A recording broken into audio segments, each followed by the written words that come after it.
Have you ever tried to walk through water? You know that feeling where every step requires a deliberate, heavy push against resistance.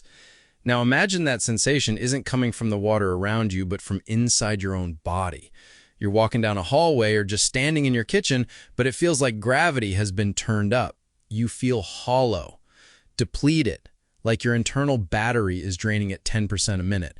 For people with adrenal insufficiency, this isn't a metaphor. It's a specific physiological state, often described as feeling washed out. And the most frustrating part? You might go to the doctor, get your blood pressure checked, run a basic metabolic panel, and everything looks, well, fine.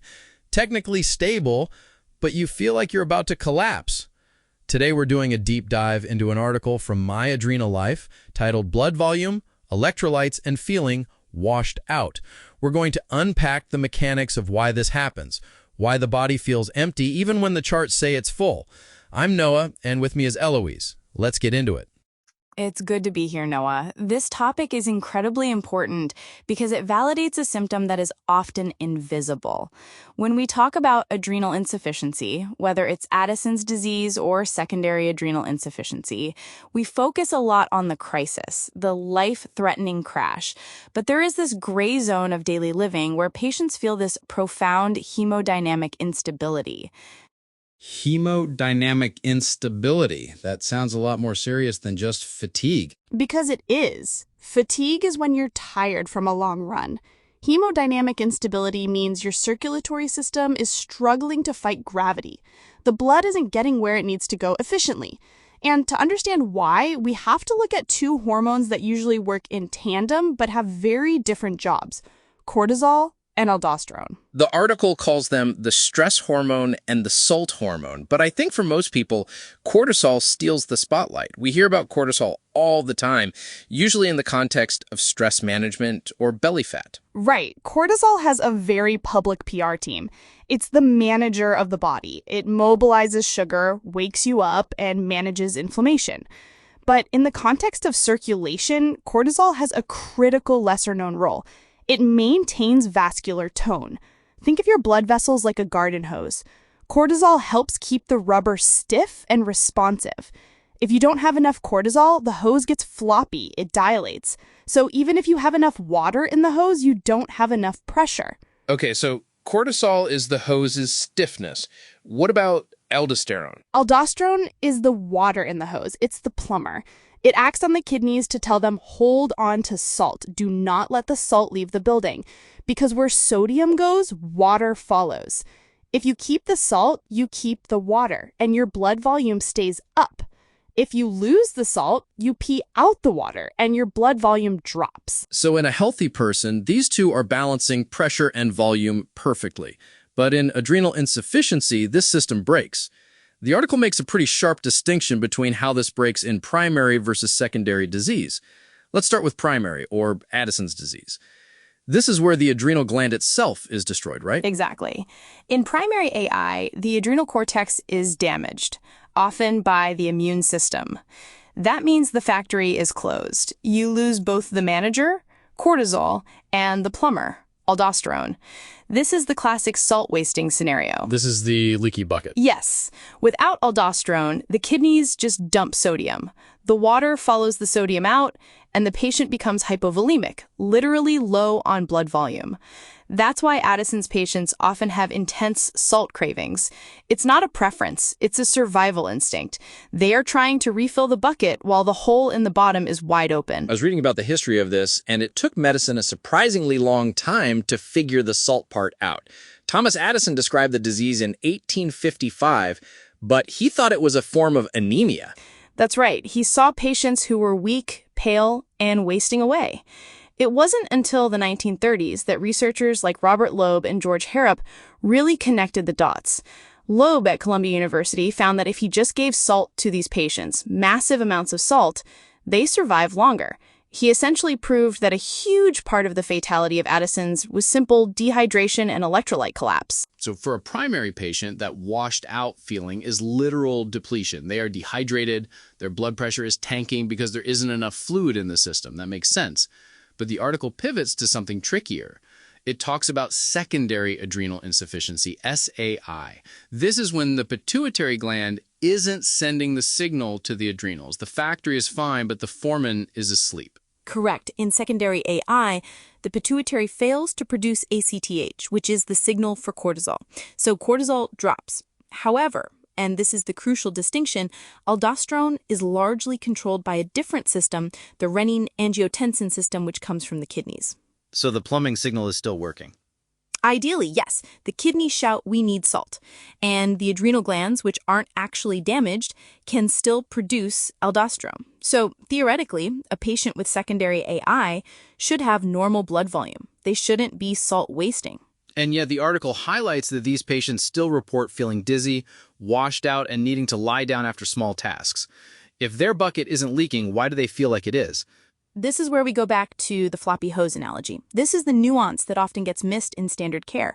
You can have a full bucket of water, normal blood volume, normal sodium levels on a lab test, that if your blood vessels are relaxed and dilated because you lack cortisol, you still can't generate blood pressure against gravity. Wait, walk me through that. How does cortisol tighten the vessels? It's called the permissive effect. Your body uses adrenaline and noradrenaline to tighten blood vessels. That's the fight or flight clamp down. But those chemicals can't work properly without cortisol. Cortisol basically unlocks the door for adrenaline to do its job. Without cortisol, the adrenaline knocks, but the blood vessels don't answer. They stay relaxed. So you stand up, gravity pulls your blood into your legs, your brain sends a signal saying, tighten up the leg vessels to push blood back to the head, and nothing happens. Exactly. The blood pools in your legs. Your heart might race to compensate, that's the tachycardia, but the pressure doesn't build. To the patient, this feels exactly like low blood volume. You get lightheaded, your vision might tunnel, and your limbs feel like lead. You feel washed out. But if you go to the ER, your sodium is 140, your hydration looks perfect. That has to be incredibly invalidating for the patient. You feel like you're dying, and the doctor says, well, your electrolytes are perfect, you're not dehydrated, it must be anxiety. It happens constantly, and the article mentions iatrogenic adrenal insufficiency. This is the steroid-induced kind. Maybe someone was on high-dose prednisone for asthma or arthritis, and they stopped too fast. Their body has stopped making its own cortisol. These patients fall into that secondary category. They have aldosterone, but they have zero vascular tone. They feel that heavy, hollow exhaustion, and they can't explain why drinking water doesn't fix it. So let's talk about the symptoms described in the text. Briefly unsteady, slower to respond, quieter kind of depletion. It's not the gasping for air sensation of a heart attack. It sounds more pervasive. It's a metabolic hollowness. Patients often describe it as their limbs feeling heavy, or that simple tasks like blow-drying their hair require them to sit down because holding their arms up is too much cardiovascular strain. The text uses the phrase, internal reserve has drained away. That's accurate because the body loses its buffer. A healthy person can stand up quickly, skip a meal, or get startled, and their system adjusts instantly. In AI, every adjustment is manual labor for the body. And there's this specific mention of the symptoms appearing when standing, walking, or doing simple daily tasks. It's orthostatic intolerance. The mere act of being upright is draining the battery. Yes, and this is why the washed out feeling is often worse in the morning or mid-afternoon. Cortisol has a diurnal rhythm. It's supposed to be high in the morning to get you up and moving. If you rely on medication to replace that cortisol and the medication wears off, you don't just get tired, you lose your hemodynamic stability. You literally deflate. Let's touch on the practical side that the article alludes to. For a primary Addison's patient, the fix involves both hormones, hydrocortisone for the stress, tone, and fludrocortisone for the salt, volume. But for secondary patients, since they technically have aldosterone, do they ever need salt help? This is a bit of a controversial area in endocrinology, but the article hints at it nicely.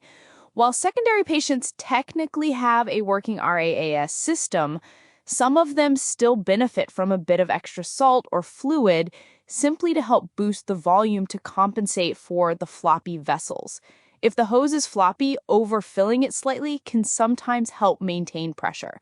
But generally, the primary fix for them is getting the cortisol timing right. Right, because if you fix the tone, the volume works again. But It's complicated because symptoms overlap so much. A secondary patient might read about salt cravings in Addison's and think, I don't have that, so maybe I'm not that sick. Or the opposite, they might crave salt just because their blood pressure is low, even if they aren't wasting sodium. The body is smart. It knows salt raises blood pressure. So a secondary patient might unconsciously eat pickles or chips just to try to get that squeeze back in their veins. It's really a fascinating look at how interconnected these systems are. We like to put things in boxes. Kidney does X, adrenal does Y, but the body is just one big soup of chemical signals. I want to go back to that line in the article. Caregivers sometimes notice it too, a quieter kind of depletion. That really struck me. It's a very observant point. Adrenal fatigue, or rather adrenal insufficiency symptoms, often manifest as a withdrawal. It takes so much energy just to maintain blood flow to the brain that there isn't energy left for conversation, for emotional expression, for engagement. You become quiet because your body is in energy conservation mode. It's not depression, it's preservation. That's a powerful distinction. It's not that they don't want to be there, it's that their body is prioritizing keeping the lights on over running the appliances. So, bringing this all together, the washed out feeling isn't all in your head. It's in your veins. It's either a lack of volume, the primary leak, or a lack of tension, the secondary slack, or sometimes a messy combination of both. And the big takeaway from the My Adrenal Life piece is validation. If you have AI and you feel this way, even if your labs are normal, you aren't imagining it. Your physiology is struggling against gravity. Understanding why, whether it's the aldosterone or the cortisol, can help you communicate better with your doctor. Maybe you need a med adjustment, maybe you need electrolytes, or maybe you just need to understand that your battery drains faster than everyone else's. And that knowledge is what turns a scary, invisible symptom into something manageable. It's not a mystery ghost. It's just physics and chemistry. Thank you, Eloise, for breaking down the mechanics of the washed out feeling.